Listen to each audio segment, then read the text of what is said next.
Hello everyone. Welcome to Property Experts, where we provide you information related to property in a sensible manner.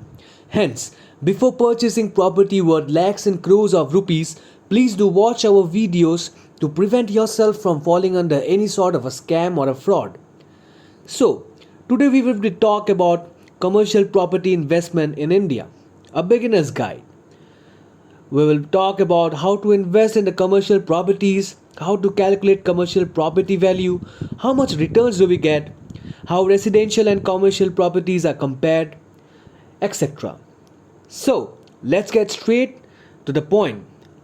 Let's first see what are the options we have for commercial investment. So, broadly, we have four options to invest in a commercial property. First is retail. Now comes three options in retail. One is small shops, which could be around 500 to 100 square feet. Second is mid-size. These are showrooms generally. You can buy showroom of 500 to 3000 square feet in a mall. Then one is your large retail, like Reliance Retail or Big Market or Pantaloons. These take big spaces. So in this, generally big HNIs or big corporates invest. If we talk about individuals, they generally target small or mid-size in retail. The second option is office space. In office space too, it is divided into three. And this also there are small offices with an area of 100 to 500 square feet on the first or second floor in the market. The second is mid-size with office space of 500 to 3000 square feet. Big offices of grade A, grade B type office space. They have all the facilities like elevators and nice flooring and all. So when this individual investors invest a lot. Here also small and mid-size is targeted by individuals. And the third option is of large scale, which is a space greater than 3000 square feet. Generally, corporates invest in this, or big private equity fund invest, or developer him herself give office space on less and lease. Many companies develop their own properties like big IT companies. They make their own space and campuses. Then the third option is hospitality. In hospitality, banquets, hotels, party halls come. Generally, the people who are in the hospitality industry invest in it. Most individuals go to the service apartments. So let me write the option of service apartment. Sometimes individuals also target this space. The fourth option as individuals is REIT. REIT means Real Estate Investment Trust. Real estate investment trusts are a kind of mutual funds which collects money from the individuals and invest in big office spaces. And they give returns to the individual investors. So, the biggest advantage in this is that the minimum requirement is 2 lakhs. And if you want to buy an office space yourself, then it would be very costly for like 50 lakhs or 1 crore or even 2 crores. Minimum investment easily reaches this amount. If you buy a minimum shop, it starts from 25, 30 or 50 lakhs. If you want exposure in real estate, then you can start with 2 lakhs as well in REIT. So these are the investment options. Now, let's see the pros and cons of this commercial property. Why you should invest in it and why you should not. Is it right for you or not? Let's find out. So if I talk about pros and cons, let's talk about advantages. The biggest advantage is that the rental returns are high compared to residential. So if we take an example, suppose you have 1 crore rupees and you want to invest it. You have both options. You can invest in commercial as well as residential. So if you invest in commercial, then you can easily, if I talk about 6% a year, then you can expect 6 lakh rupees a year. So if I talk about monthly rent, it would be around 50,000 per month. And if you earn around 12%, then you could earn a rent of 1 lakh rupees per month from 1 crore only. But in residential, returns of only 2 to 4% are expected. If we assume the average of 3%, so if you invest 1 crore rupees, then you will get the rent of rupees 3 lakh per annum. If you calculate it month-wise, then it is rupees 25,000 per month. So you can see there's a big difference between 25,000 to 50,000 or 1 lakh. So these 60 to 70,000 returns you can easily get in commercial properties. But if the return is high, the risk is also high. So there's more risk in commercial than residential property. We will learn more about the risk too. But before that, let's see what are the other advantages. So one big advantage of commercial property is that long-term lease can be signed in for like 5 to 15 years. But if we talk about residential in residential places, most people sign a lease or rental agreement of around 11 months. And here you can be ensured that long-term wealth is generated. Typically, the formats of 3 plus 3 plus 3 or 5 plus 5 plus 5 are used, means the agreement can be signed again after 3 years. The landlord can ask to raise the rent.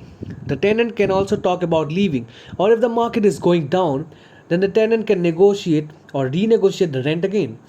So that's why it is important for 3 plus 3 plus 3 or 5 plus 5 plus 5. Another, then there is also a big advantage that logic is used in commercial property. Generally, in residential, people's emotional sentiments come. They don't think of rent that much. So they say we have free property and rent does not matter much. But in commercials, it's all about numbers. So if your numbers are not good, then there's no advantage in investing in a commercial property. If you ain't investing or getting a rent, then the property is a dead investment. You can't go and live there. There's also a saying in English that fall in love with the deal and not with the property. So if you think of the deal and not much of the property, do not attach emotional sentiment to the property, then a very big disadvantage comes. That is of vacancy risk. Now let's talk about the disadvantage. Vacancy risk is a very big risk in commercial property. Many times the property does not go for rent for 2 to 3 years. So you have to bear its expenses and maintenance cost. If it's your property, then you only have to spend the money on from your pocket. So that's why rental expectations are more in commercial property, because there's more maintenance cost in it. The second risk is a high investment amount. This is also an advantage or a disadvantage, we can say. In residential, you can start with less amount. You can also buy a house of 25 to 30 lakhs or even 40 lakhs, but commercial investment is very high with like 50 lakhs or 1 crore or even 2 crores. So go with the assumption that commercial properties are 2 to 5 times costlier in the same area only. So if I give you an example, the rate of residential property in any area is around 5,000 square feet. So in that area, commercial property will be a minimum of around 10,000 square feet and will go easily up to 15,000. So here I have only taken 2 to 3 times, but in some areas the rate of commercial property reaches 5 times as well. Where foothills are high, footfalls mean the market, where many people come, then there the rate is up to 5 times as well. The third important risk is liquidity risk. Now it's difficult to sell the commercial property in comparison to the residential property. So if you need money suddenly, then you would not be able to sell it. If you need more money, so if you want to invest for 3-4 years only, you don't have a very long term horizon. So it's better to invest in residential. For a short period of time, the commercial is not suitable for anyone because you may not sell it when two wishes to. So it's not easy to take an exit from it. Then the fourth negative is that it is directly linked with the overall economy. What does that mean? Suppose downturn comes in the market, then full economy is going down, so the commercial property won't be able to be put on lease. If companies don't have money, so they won't invest in the new properties and they won't take new properties on rent. So during the economic slowdown, companies also reduce their renting. That's why it goes down, as it directly linked with the economy. But in residential cases, people need space to live, so it's not that directly linked to the economy. There could be some effects, rent could be low, but your property will get on the lease. Then in commercial property, you require know-how. You require one expertise. If you can't manage the property yourself, or if you could not bear its cost, then do not invest in commercial property. Because generally in this, the property management company is hired. There's one separate agency which has all the knowledge. Now if there's a property management company and it has all the costs as well, so the maintenance cost is generally high. So this is also a negative in commercial property. As I told you earlier, if this property gets vacant, you have to bear the cost. So these are the pros and cons of commercial property. So whenever you want to invest in a commercial property, do keep these points in mind. Now let's talk about how you can make a good commercial property for yourself. What makes a great commercial investment? So what points can you keep in mind in office and retail? I'll talk both about them. What are its important points? Let's talk about retail first. In retail, the most important is footfalls. Footfall means how many people come to any market, any mall or any area. Now what is this defined and how is it defined? Generally it is defined in this way. Wherever residential area is very large, suppose in an area there's a population of 10,000 people and there's no market. Add a new market is developing there. Invest in that because surely people will come there. They want their salon also, market, grocery shop and chemist as well. So in such area, even if you buy a small shop, it will surely run. Even if a food outlet gets open, it will surely run. Similarly, if you buy near a metro, these are footfalls are very high. You buy near a business district, if I give the example of Gurgaon, Suppose the Cyber City, Sohna Road, where there are so many offices. There, if any mall opens, any market establishes, and if you but there, then the footfalls will be very high there. So footfall is the most important factor in any retail investment. After that, a very important point is tenant and occupant mix. If suppose there's a market and there are shops of only one kind, there may be shops of only one or two kinds. So many people may not like to go there. Maximum shops may be empty there. So the shops which are already open will not run as well. But if in any market or mall tenants are a diversified mix, suppose there's a salon as well, a chemist also, laundry, grocery as well. There's a mobile cleaning and dry store as well. If there's everything, then people will like to go there and would can get everything in one place and they want. So invest in such area. You will get better footfalls. Ultimately, it's all about footfalls, right? The third is premium property. Like if any property is on the ground floor, front facing, road facing, if it's a two-side, three-sided open shop, they will always be costly. They are 50 to 100% costlier. Means their price can also be 2 times more. But there's nothing bad in it. You can definitely invest at such places because footfalls will always be high there. People like less to go to the shops that are on the upper floors. Now, for example, if you invest in upper shops, so check there should be elevators or lifts so that people can easily reach there, or wide staircases. So then only invest in such higher floor shops. Otherwise, ground floor or premium shops are always better. Now let's talk about office space. What are the important things in office space? The very first important thing is connectivity. All the big corporates want to buy an office space near the airport, so that if they have any travel like international or domestic, they can travel easily. The second is that they want the metro. If they need to go to the meeting or airport, they can travel by metro. Or road connectivity is nice. So connectivity is a very important factor in any office space. So you will see greater commercial development near airports. There will always be many offices. Your central business district would never be very far from the airport or the metro. The second important point is business districts.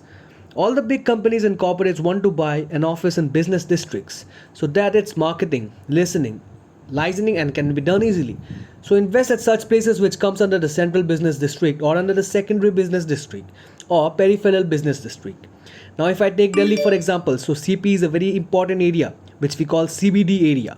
I have written wrong here. CBD area is Connaught Place. So if we talk about Gurgaon, then the Cyber City in Gurgaon is a CBD area.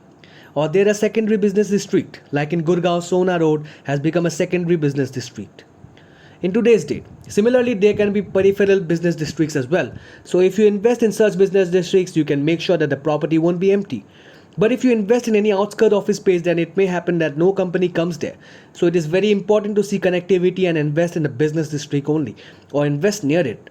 Then the third important thing in office space is big units mean that the floor plates are way bigger, and big buildings over a big area can be rented or a floor are preferred by big corporate companies because they can rent out big spaces. And in this case, if you take a small space, virtual offices are also rented nowadays. People can take virtual office space as well. So in that, the developer rents or our space or rented out the big whole floor and you can get rent monthly. So these three things play the most important part in the office space. Now I'll make a detailed video on retail in the office space where I talk about these topics as well. Thank you so much for watching this video. Please do watch all our videos to clear any of the doubts that you have regarding property. Thank you.